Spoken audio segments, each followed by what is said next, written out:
We're not where we need to be. How can we expect to attract a person who's meeting us at our level? Like, you might attract somebody who's down here, but why would you want to do that? The love discovery method is something that I created, that I put all of my clients through when we are getting ready to attract that person into our lives. We have a book coming out soon, so stay tuned for that. But I can spill some of the tea for you here because I am a girl's girl after all. And one of my life's missions is to help as many people as I can find the love that they desire. We've cleared our roster. We're no longer wasting time on distractions. We're using the time that we used to waste on distractions to pour back into ourselves and our own lives. And we have visualized and really put thought into who it is that we are trying to attract. So now we got to do something that's a little bit tough. Think about our past relationships, situationships, encounters, whatever you want to call them, and think about why they went wrong. And this is obviously easier said than done because as much as we would all like to think that we're very self-aware, that's not always the case. Try to identify any patterns from your past relationships. We're not focusing on what the other person did wrong.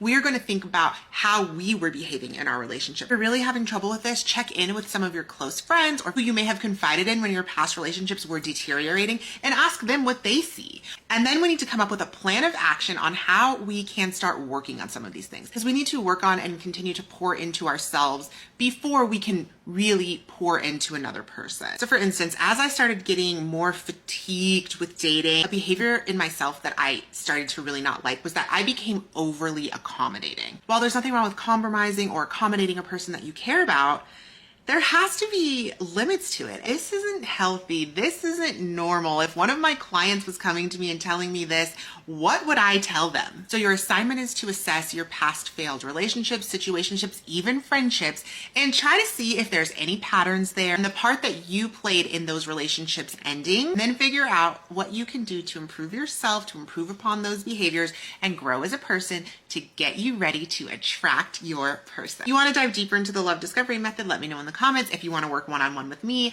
tap the link in my bio. And as always, follow me for more modern love advice.